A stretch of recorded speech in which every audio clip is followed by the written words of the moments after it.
Listen, I'm easy to find.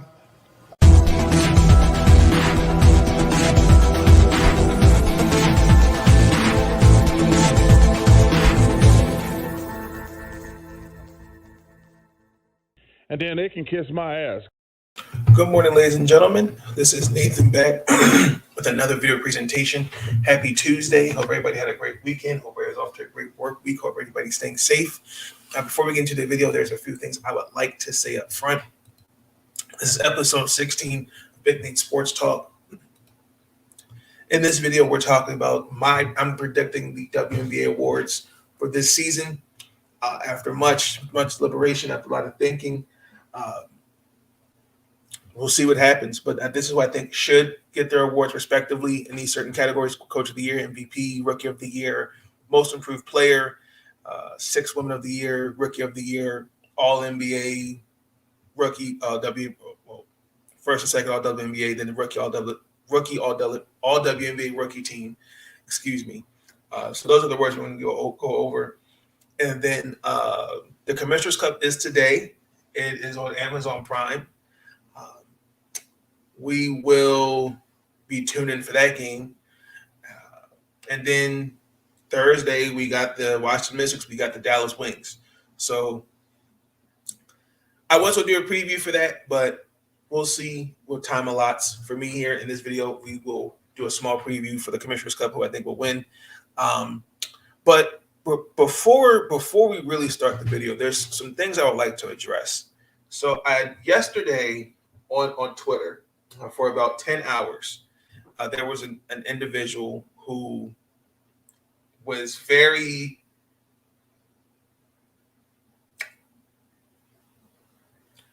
out of bounds with his comments regarding one, when it comes to watching the WNBA. He started off by saying that the Los Angeles Sparks will win we're going to win the championship. I don't see how that's rational. He started off by saying that I watched over 30 games.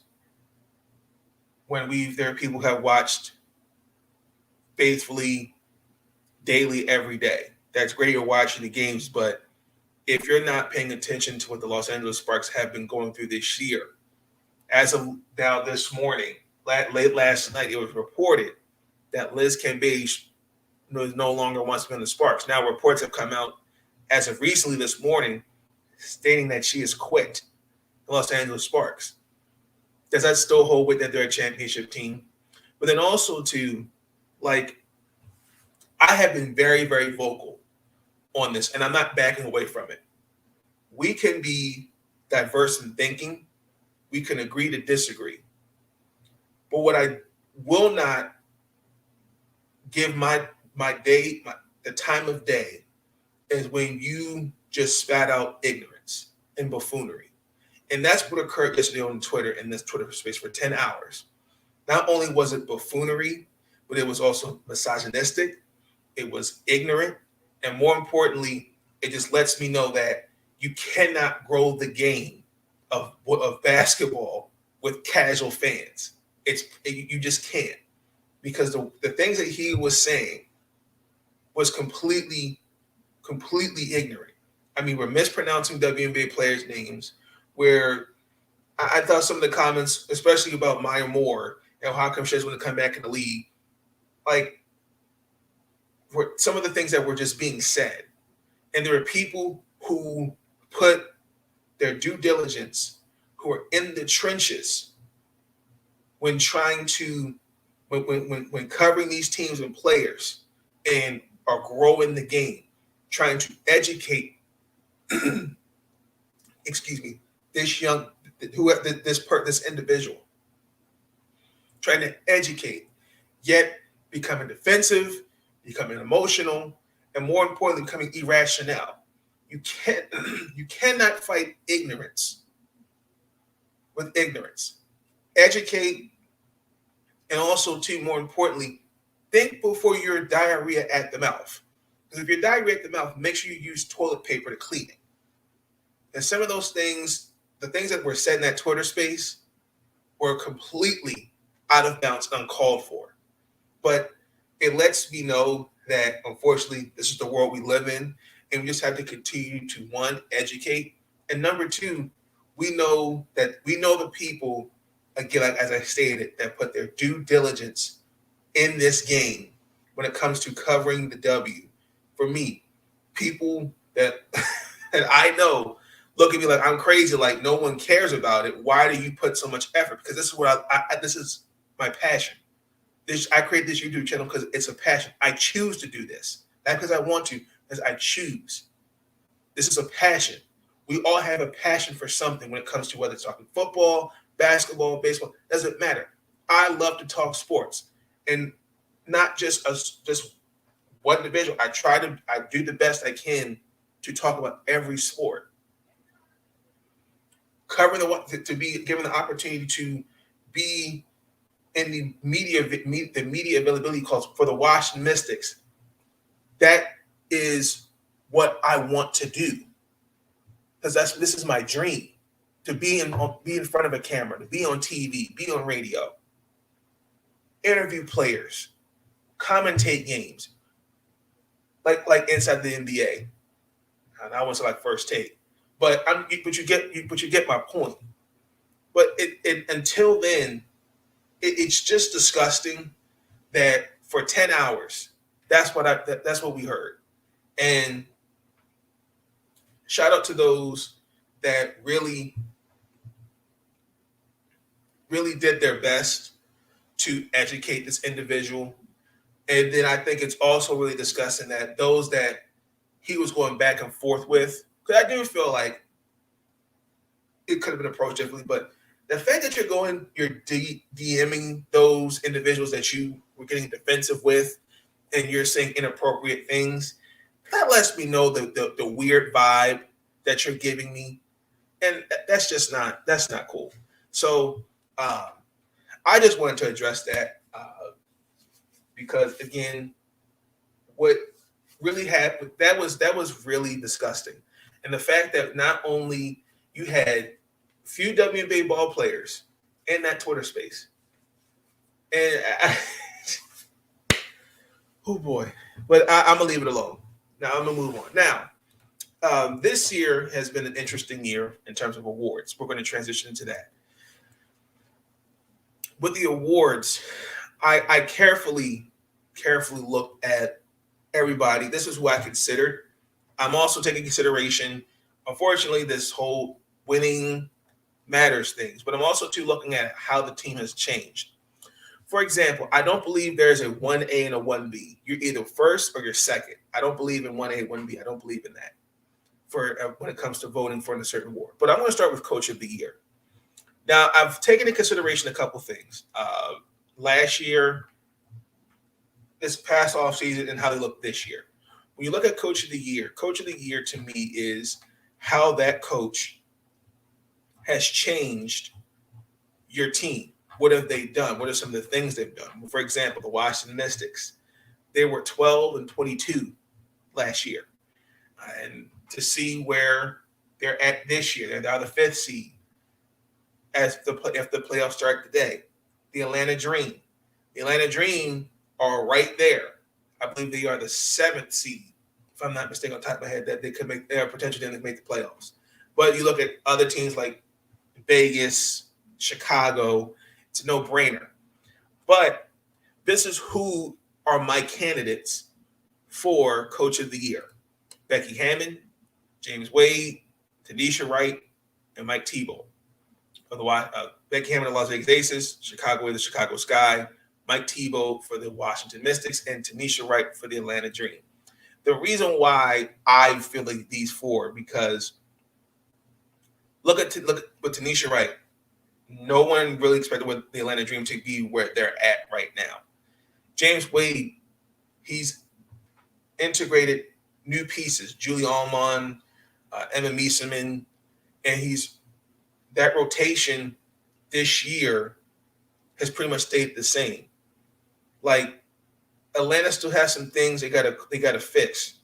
I feel there's some areas where they can maximize certain things, especially down the stretch. You look at Becky Hammon. I mean, the biggest I would say criticism for her is the defense. As Sean Spencer was going on, could see it. It's the defense, because the last 6 games they are the second worst defense right now in the league so far. But they started off 9-1. Nobody expected that. She is an X's and O's coach, and if you look at it, I mean, in that run, you've seen things we haven't seen before. Now, if you watched them recently, like, I feel like certain roles have not been need to be established. For example, like I've noticed, for example, Dearica Hamby, like, I feel like she should come off the bench and be that 6th woman with the second unit.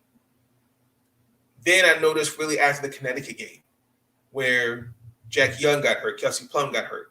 And when the other grade came back, it's now, how do we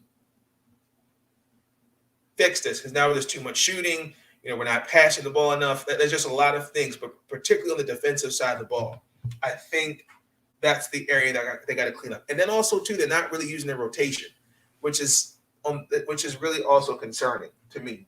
But James Wade, he has been proving the doubters wrong.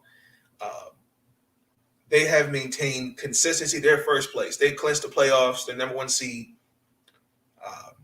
Like I said, they've done well with the rotation piece that they've gotten. Bringing in Emma Meesman from Washington, Julie Allman. Their team right now, it looks like everything has to go through Chicago. And I think Chicago, I'm just going to say they're my sleeper team.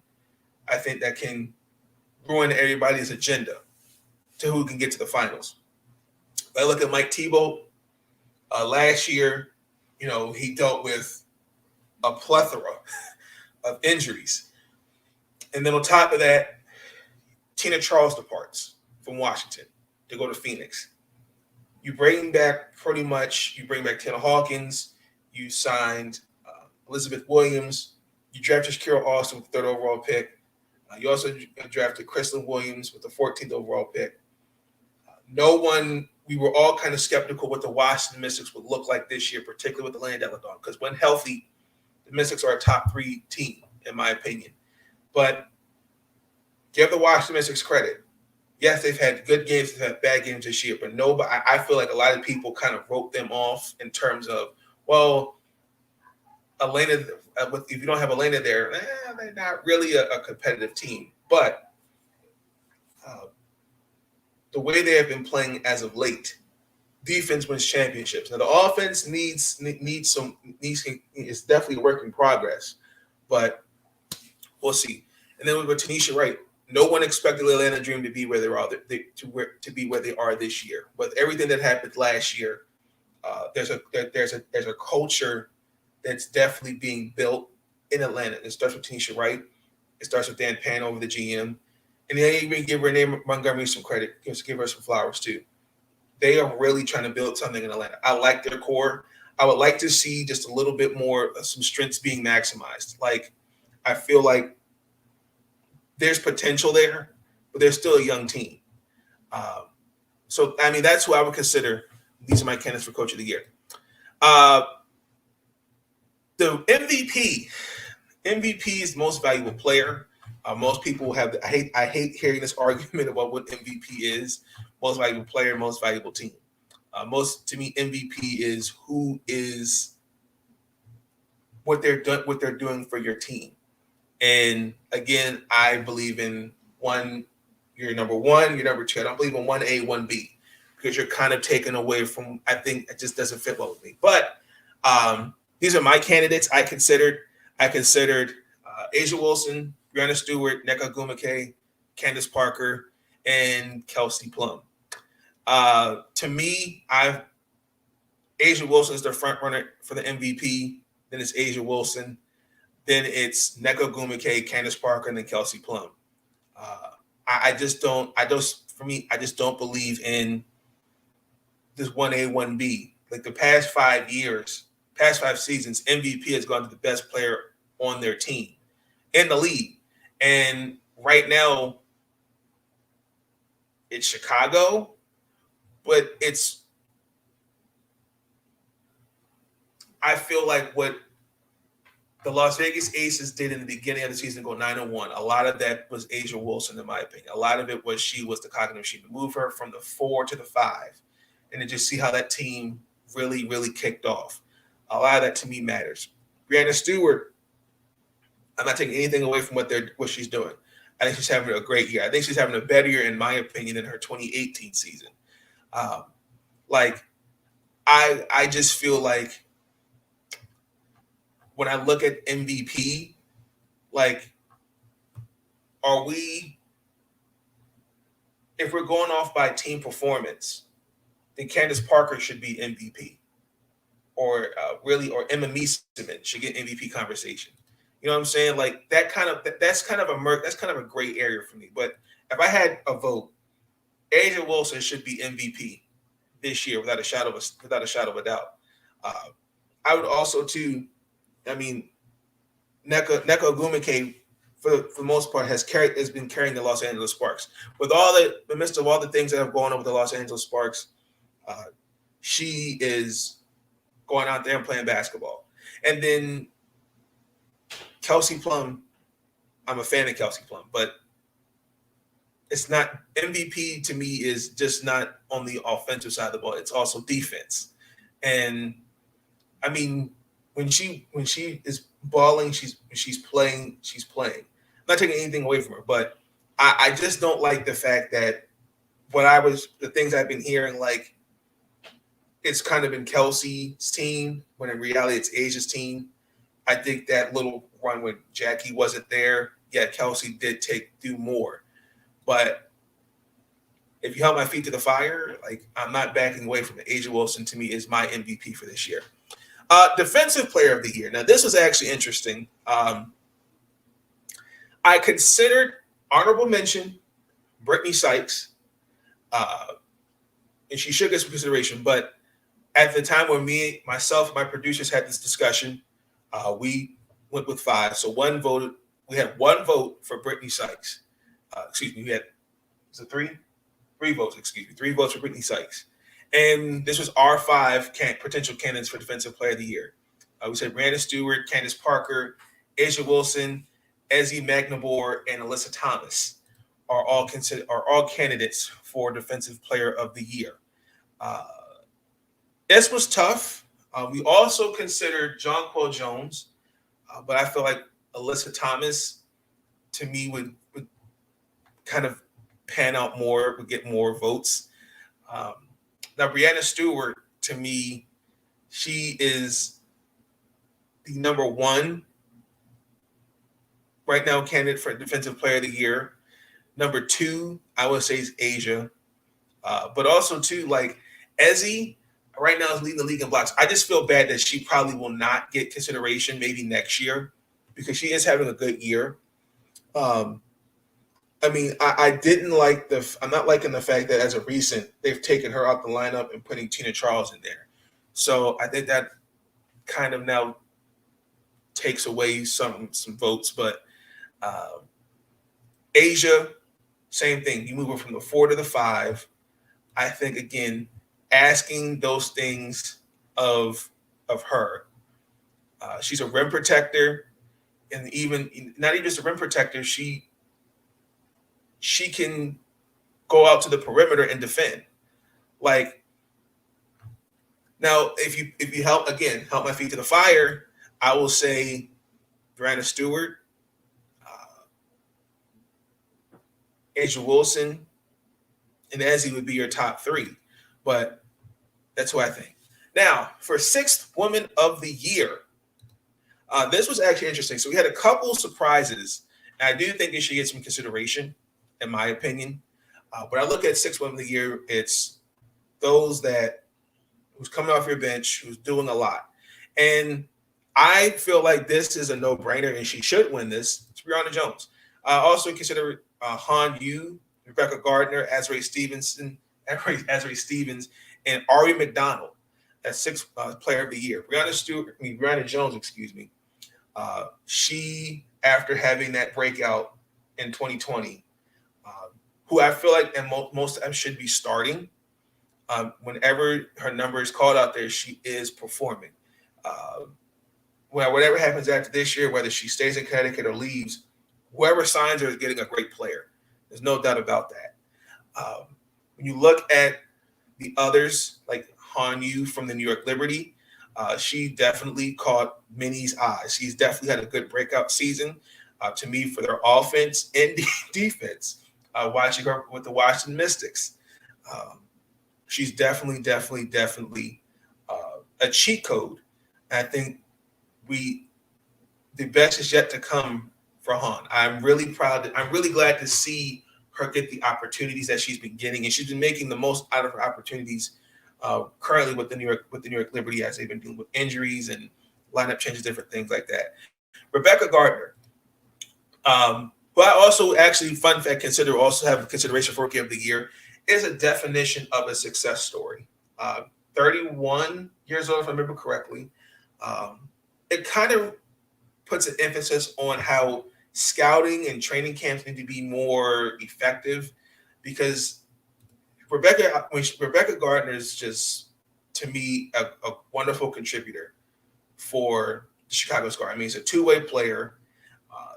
Just the things that she's doing for this Chicago team, it's just been amazing.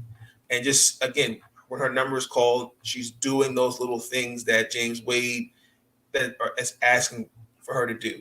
Ari McDonald, I'll be honest, has really stepped in there and really has played this year. I had to come out of Arizona. I felt like this was her year anyway to make a prove that she could be the starter. Because, I mean, after Courtney Williams' departure, I'm like, okay, Kennedy Carter, Ari McDonald, that's not a bad backcourt. And then Kennedy obviously departed, was traded to Los Angeles. But the time that Erica Wheeler was not in there, Ari's really played well. And then also, to honorable mention, I might get some flack for this, I'm also going to consider Jackie Young, from coming off just a role player to now being a starter and potential MVP candidate and potentially most improved player. I had to pick one award. I couldn't have her take multiple. So I did put her in the MVP, most improved player conversation. Also, I would have considered Ezzie Magnavor, honorable mention. But those are really only two. I mean, Ezzie she was starting before Tina Charles got there. Again, versatile on the offensive and defensive side of the ball. Honorable mention. And then Kelsey Plum, I don't really consider her six. I would not give her consideration for Sixth Woman of the Year. If we're looking at how her role has changed from last season to this season, in my opinion. Most improved player. This was interesting. Now, I went off just this year alone and looked at how the previous years were. So I considered Jessica Shepard, Jackie Young, Victoria Vivians, Azrae Stevens, and Lexi Brown as MVP candidates. I mean, most improved player candidates, excuse me. When I look at most improved, Jessica Shepard for the Minnesota Lynx, to me, has definitely, the times that Sylvia Fowles was not in that starting lineup, and also Tunafisa Collier has not been there. Jessica Shepard has done tremendously well in her role. Jackie Young, again, a lot of people, when she came out of, I can't think of the school. When she came out, number one overall pick, a lot of people were like, nah, she should have stayed. She should stay in school. And she's proved a lot of people wrong. Just to see just how she's blossomed this year is just credits to Becky Hammond, really the aces, but more importantly, I think just her herself just taking the initiative to want to be a great player. Victoria Vivians, Indiana Fever, you can see her numbers increase to me a little bit in Indiana. I mean, I've always come out of Mississippi State. She can shoot the three. I mean, the role that the role that she has currently in this system with Indiana, I feel like we should give her. I'm giving her some consideration. Azari Stevens, the breakout she had from last year in the finals, and the same thing. What she's doing, I can't ignore that either. And then Lexi Brown, I mean, the journey that she's had getting back into the W. I mean, it was in Minnesota in the bubble, then was cut because I know she had a concussion, and then with the Los Angeles Sparks, she's fit that role well. Um, I would like to see her get more minutes than what she's currently getting, but you know, Lexi Brown is not just a shooter; she's a two-way player. She's can play defense too. She could guard 1, 2, 3, and maybe a little bit on the 4. But that's who I would consider for most improved player. Now, this is interesting because it's a runaway and for rookie of the year, thankfully. But these are my 5 candidates rookie of the year. But we all know who's going to win rookie of the year without a shadow of a doubt. Ryan Howard, Shakira Austin, Nalissa Smith, Rebecca Gardner, and Queen Enegbo. When I look at this rookie class, minus Rebecca Gardner, pretty much no one's really disappointed. I would also have considered honorable mention. Emily Estingler.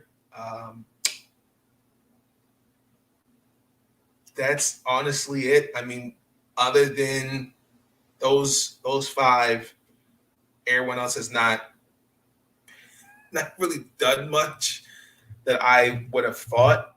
Like Lexi Hall, I'll be honest, has really, to me, it has quieted off. Kristen Bell is not getting the minutes I thought she would have.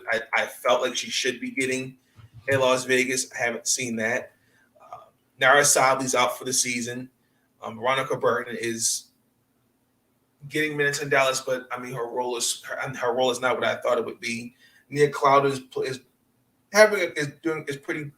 pretty well in Connecticut. Ray Burrell, I know, has been dealing with injuries, but I mean, Ryan Howard, Alyssa Smith, Shakira Austin, those 3 have not disappointed. Those are my top 3. But Ryan Howard will most likely win Rookie of the Year. I got to give Ryan Howard this to be Rookie of the Year, make an All-Star team, and also too could potentially be on the All WNBA team, probably second or third. That's not a bad way to start off your career. That's not bad at all. If I had to do All WNBA first, honorable mention really quick for MVP. If I had to take one of these persons off, I would take off Kelsey Plum and would put Skylar Diggins-Smith. Skylar Diggins-Smith has been the reason the Phoenix Mercury are in the position that they are in now. Because, I mean, what they've gone through this year, Skylar Diggins-Smith has carried that team. And even when we witnessed her first triple, we witnessed a triple-double that she had a few nights ago.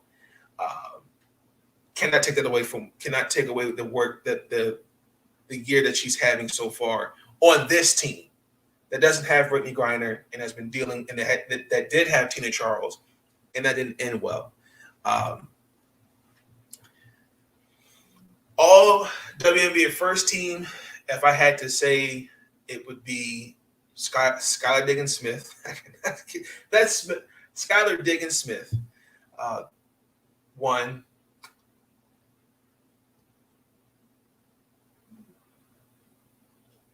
Brianna Stewart, Asia Wilson,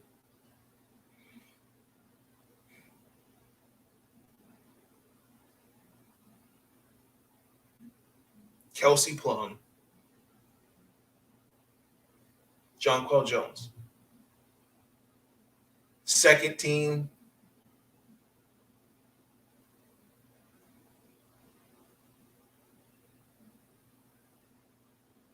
Arike Gubawale,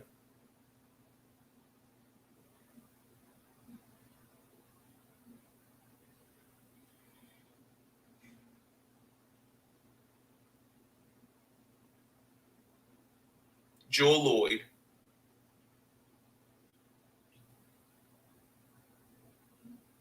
Nneka Ogwumike, Candace Parker,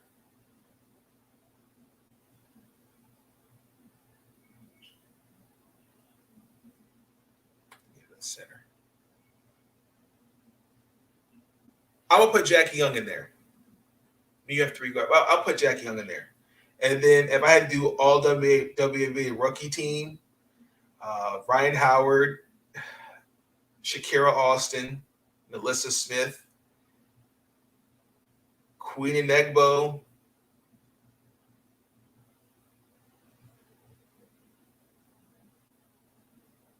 I'll put Emily S. Taylor in there. That'd be my all rookie first team. But other than that, I mean, that's pretty much my awards. Who I think would win. If you held my feet to the fire, all defensive team. Oof. Alyssa Thomas, Asia Wilson, Brianna Stewart.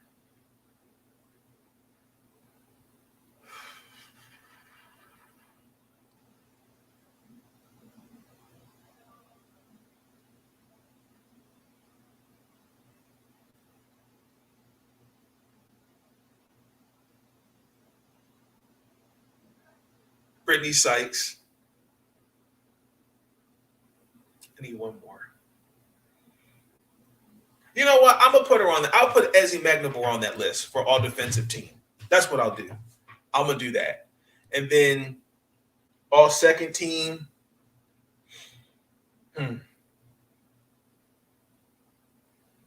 Natasha Cloud.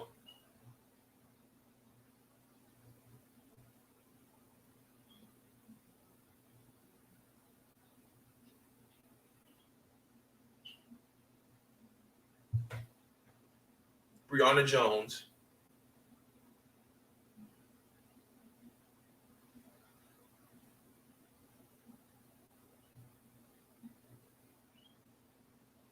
Natasha Howard.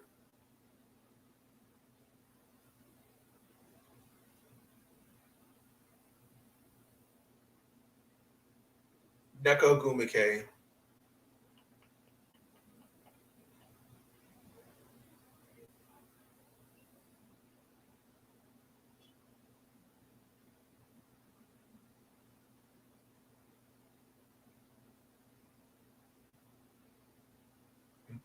Oh no, I'm gonna think about that one. I have to think about that one.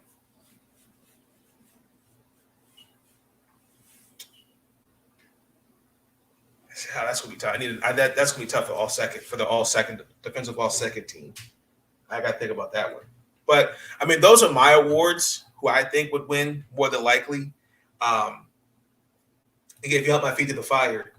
I also didn't Sabrina Nescu.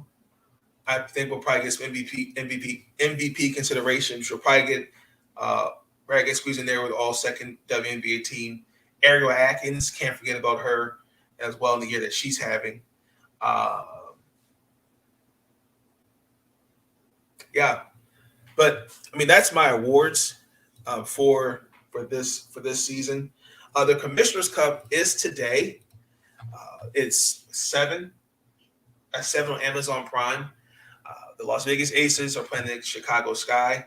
I'm going to say the Las Vegas Aces win. I think it's going to come down to a matter of offense versus defense. You're probably going to see a lineup that's going to have kind of curious to see how Becky Hammond's going to play that front court in Chicago. Curious to kind of see the tempo that they're going to bring. This is going to be bragging rights to me. I think this could be your potential matchup in the WNBA Finals.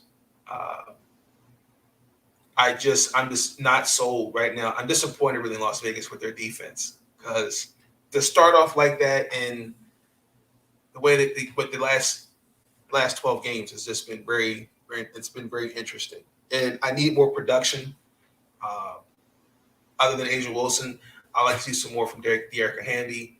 I just like to see the ball move around better, and also to use that bench more. I just don't understand.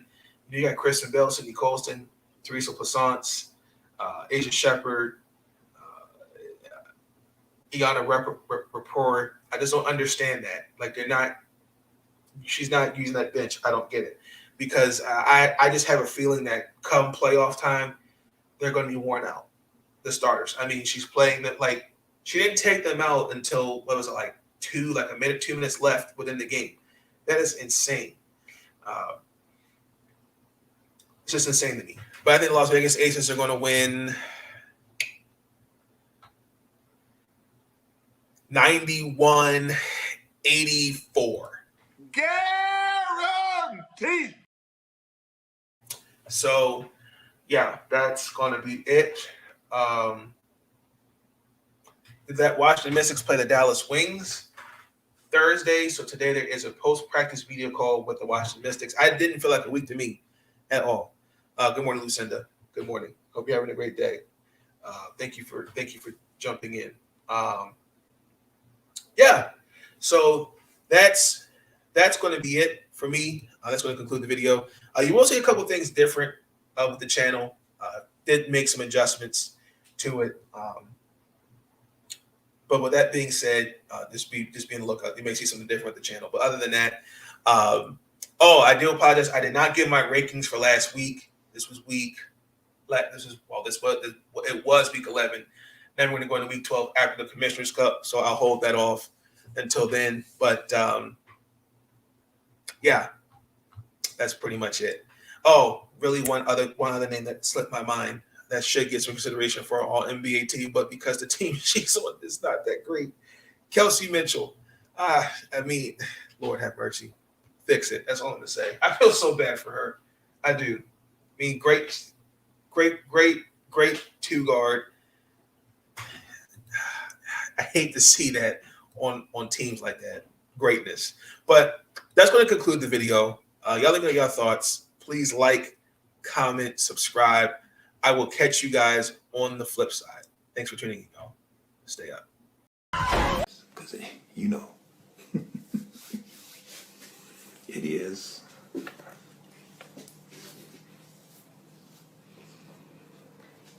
what it is. It's so great to be great.